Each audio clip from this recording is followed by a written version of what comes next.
African Democratic Congress has criticized President Bola Tinubu for failing to fulfill his campaign promise of providing 24-hour electricity. In a statement by its spokesperson Bolaji Abdullahi, the party noted that over 90 million Nigerians still lack access to power, while electricity tariffs have surged by 240% and the national grid has collapsed 12 times since Tinubu took office. The ADC accused the administration of showing no urgency or clear roadmap towards energy reform, despite being halfway through its term. It highlighted the continued struggles of rural communities and urban dwellers, many of whom depend on generators and public kiosks to charge phones and power homes.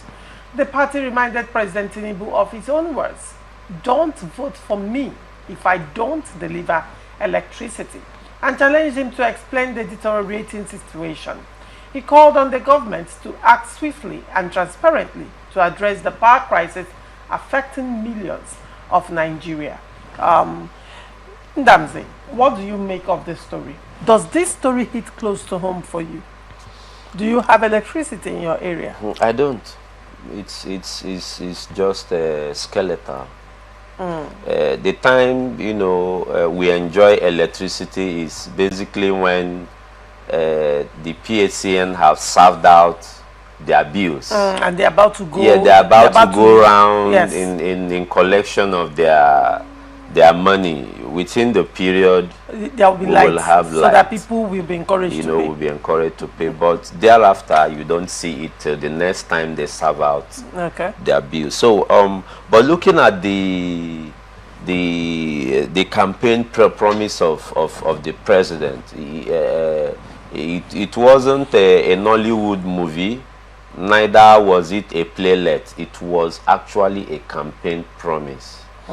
I personally heard that from the mouth of the president, telling Nigerians that if he does not provide 24 hours electricity, that we shouldn't vote him the next time.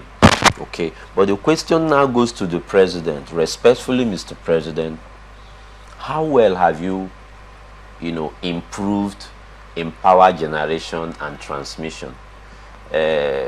From what is gathered, most of the transmission lines are outdated.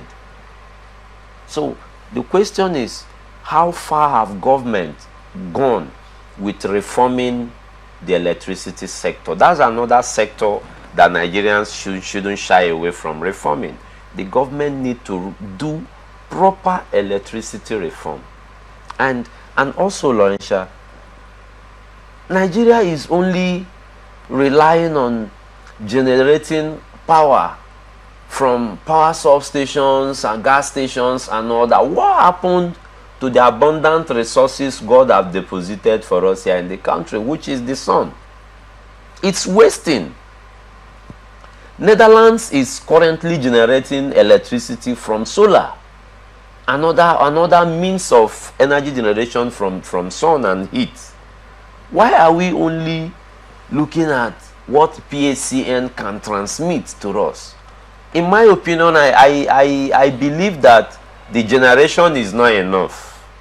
Okay, we may have generated a lot quantity of power, but transmission is the challenge. And Laurentia, do you know one funny thing?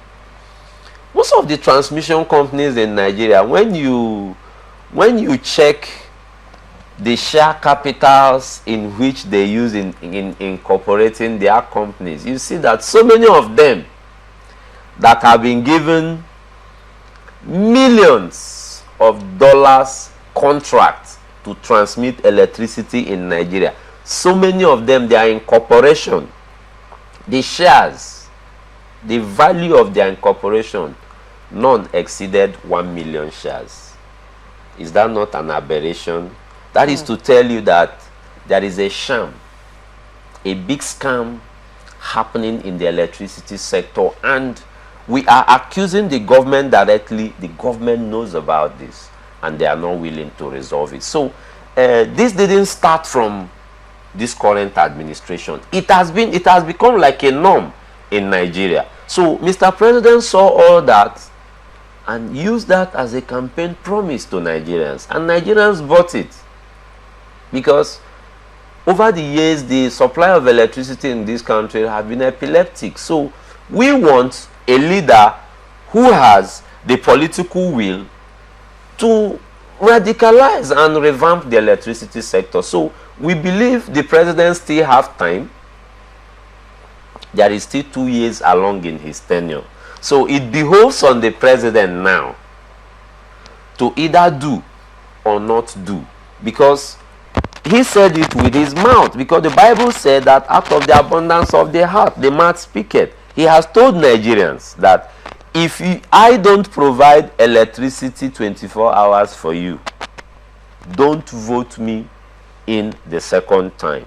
Now, we are not even begging, we are not even asking the president to give us 24 hours. With the experience we have had in this country, if we can even see power for 18 hours, we'll give kudos to whomever be the leader that can do that. So we hail Mr. President, we encourage him. We know there are challenges in the country, but Mr. President should also be reminded that Nigerians are holding him accountable to his words. But for some areas, you know, power became worse. Power became worse. You know, I can speak for my area. After the grid collapsed the fourth time, you know, we used to enjoy over 18 hours power of light. But after the grid collapsed, the back-to-back collapse, I think after the fourth collapse, that was when we stopped having light. In fact, I had to generate power every single day for myself, and that was not funny, right? And at the end of the day, then you have the people in band A who have lights, at least to a large extent.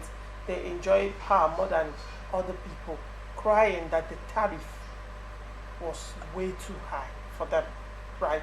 But on the other hand, the light in my area was so epileptic that at some point I was even hoping, I was wishing I was in band A, and I would gladly even pay that money, because it was much more expensive generating light. So one would say that to a large extent, do you think this is going to progressively get worse or better at this point? Okpebholo has been making so many promises, and we've had tariff hike back to back between 2023 and now. The tariff hike has been over 200%, and yet there is poor service delivery on that angle. Okpebholo, on the other hand, last time blamed vandals. He said that they were vandalizing their equipment. I mean, how is it possible that the country is not protecting equipment worth billions of naira? And I mean, I have a lot going on in my head, Ndamzi, but then, do you think that the excuses that the Minister of Power has been giving is sustainable at this point? No, he is only, making excuses for his ineptitude. His responsibility in the cabinet is to making sure that Nigerians at least enjoy good power supply. Anything short of that is a lack of capacity.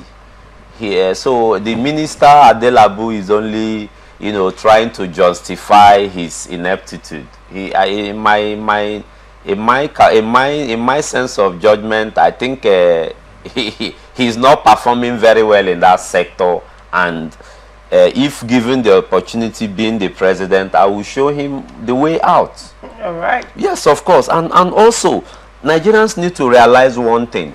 Now, the states, with the new position of the law now, the state's government can generate and transmit electricity. Are they willing to do that? No, we have not really seen any who, aside from the Abia governor, who have taken a giant step, in building a gigantic power plant that power plant was done, to the best of my knowledge and from the investigations I made. That power plant was actually done by Shell. Yes, and it started before the Abia government. Yes, of course. But the question is, Laurentia, he has the political will to continue whatever be the counterpart funding the state has there.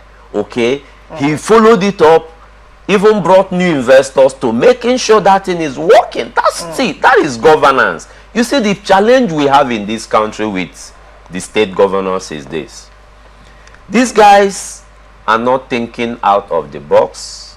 You know why?